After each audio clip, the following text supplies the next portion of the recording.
So without much further ado, we're really excited to introduce our first speaker of the day, Miss Brigitte Gorham.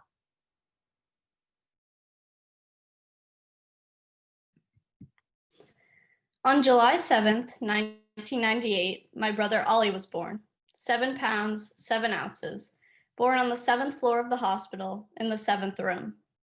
I would not come along until 2002. However, my brother and I were born in 2 different countries, also on 2 different continents. When my parents had gotten married, they wondered where they want to spend their first few years as newlyweds. My father had grown up only 5 minutes from Brooks in North Andover, Massachusetts, and my mother in Ipswich, Massachusetts, where I currently live.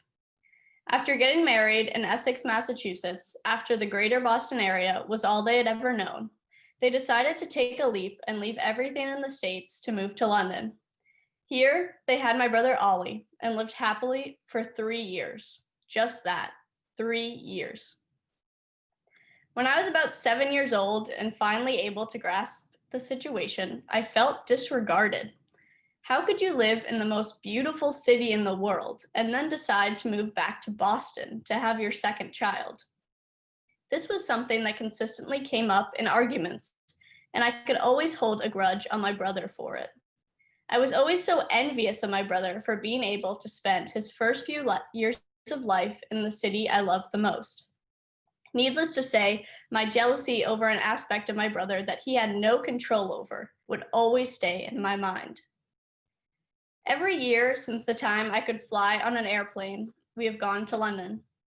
My goal since then was to learn everything I could about the city. I wanted to be able to prove to people who lived there that I had been there for a long time, and I wasn't just one of those typical American tourists. When my mom pointed at something, I said, "Mom, stop, you look like a tourist, you're embarrassing me."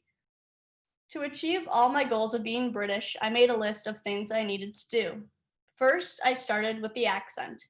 I decided to fake a British accent for my entire stay on one trip. I like to believe I actually got pretty good at it. Some people caught on, however, and said, "Well, you're American, aren't you, love?" And I would go home ashamed and humiliated for embarrassing myself in what I thought was a killer British accent. Next, the tube map. I was obsessed with the tube, or as they call it in America, the subway. I like to believe I knew every single line and every single stop. I took my parents all around the tube, sometimes getting lost, but I said it was all a part of the plan. I drank tea every morning on a regular basis, probably not made correctly. It was sometimes too hot, sometimes tasted like water, and other times steeped for way too long. I also served tea parties filled with clotted cream, jam, and homemade scones to all my friends and family. These small acts of Britishness formed what I believed would be my new identity. My love of London was very apparent in my early years, and even my parents knew what a mistake they made not allowing me to be born there. In 6th grade, I had to make one of the hardest decisions of my life. Ollie was born at Brooks, and I was just about to begin middle school in my hometown of Andover. My parents sat me down and gave me the option of going to the American school in St. John's Wood, London. I'd always walked by the school and thought it was the coolest place ever. There were American boys and girls just like me who wanted to be immersed in the same culture I did. I was shocked, and my answer was yes, 1,000,000% yes. I would go to London and finally achieve all my dreams of becoming a British citizen and living the life that I only thought was possible in my imagination. But then I thought about everything I would leave behind. My best friend Addie was so excited to go to middle school together and have an amazing time and meet so many new friends. Unlike the bustling, colorful, quaint streets of London, we would go to a school called Wood Hill, a brick building in the middle of the woods on a hill. It was absolutely lovely. We would get our own locker combos and have different teachers for every subject and have so much more independence. Addie and I were just so excited about these things we never got to experience together in elementary school. I just couldn't give that up. Flash forward, and middle school was probably one of the worst experiences of my life. I like to believe that I live my life with no regrets, but that one is definitely up there. My parents lived in a quaint little area of North London called Hampstead. Every time we would visit, I would get at least two milk chocolate crepes a day from the crepe stand, Le Crêperie de Hampstead. They only spoke French there, so naturally, I asked my French speaking mother for advice and epically failed at embarrassing myself once again. I had family friends in London, the Morleys, and when we visited, they would welcome us with open arms. I swam in the Hampstead bathing ponds and walked all around Hampstead Heath, admiring all the cute dogs that walked by. This to me was a fairy tale. It was a dream that I didn't know could be my reality. I completely disregarded America. What's so good about America?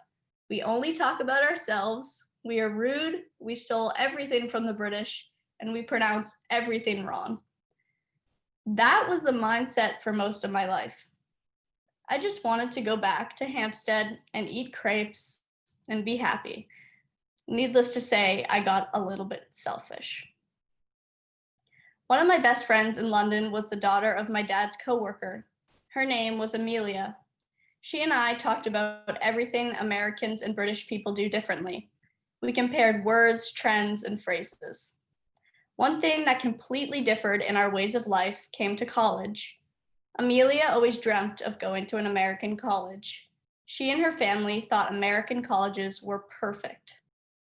She told me of how all of her friends hoped one day they could go to the States and get an amazing education at an American college or university. I was shocked. What is so good about American schools? I always wanted to go to a British college and spend my time there. They had cool Hogwarts looking buildings, and everyone looked like they were straight out of a Harry Potter movie. I essentially wanted to become Hermione Granger. But why didn't Amelia and her friends want to go to British colleges too? Why did the two opposing countries want to go to each other's schools? It didn't make any sense. This thought baffled me. But then I thought about situations that sounded a lot like this one. People with curly hair will always straighten their hair when going out, and people with straight hair will always curl their hair when going out. I know this is a weird comparison that might only make sense to some, but I came to realize that this might be because we don't always want what we are used to. It becomes boring for us, living in the same routine and experiencing the same way of life, and we want to try something new and exciting. This is how I always felt about London. One day, I got my head up to look around my beautiful town of Ipswich. I had a great childhood in Ipswich. I met all of my best friends from the time I was a baby. We lived near beaches and oceans and felt like the world was our oyster. There was no lack of fun every summer growing up in this magical place. My brother was also one of my best friends. Yes, we would tease each other and tattletale on each other and do all the normal sibling things, but we were also always there for each other. I realized how close-minded I had been for most of my life. I looked at my situation and realized maybe I was just getting bored with what was comfortable to me, what was natural to me, and the things I just thought were typical. I was only fixated on one place that interested me and didn't see the big wide world that awaited me. I took the US for granted. I did not appreciate everything America has given me. I saw the schools like Brooks, who I had not appreciated enough. I saw the hospitals and the restaurants and the close-knit environment of Boston and realized the life that I get to live as an American citizen. Yes, we may have many flaws in our country, but we also have so many freedoms. I thought living in London was the only way for me to be happy. I soon realized that Boston was my real home. The sports teams, the atmosphere, everything about the city is home. As much as I wanted to try to be someone else, it wasn't really me. I grew up and was raised here. and it is very much a part of my identity. Now, I am proud to call Boston my home. Instead of going to a British college that I always dreamed of, I will now attend Boston College, my new dream, next year. While I might still hold a little grudge against my parents, there is no way I would have had the life that I have lived without them moving back here. I wouldn't have met all my amazing friends and all these great people at Brooks. As much as I want to try and shame the United States, it is my home, and I wouldn't trade any of the experiences I have had here for anything. As Dorothy once said in The Wizard of Oz, there's no place like home. Thank you.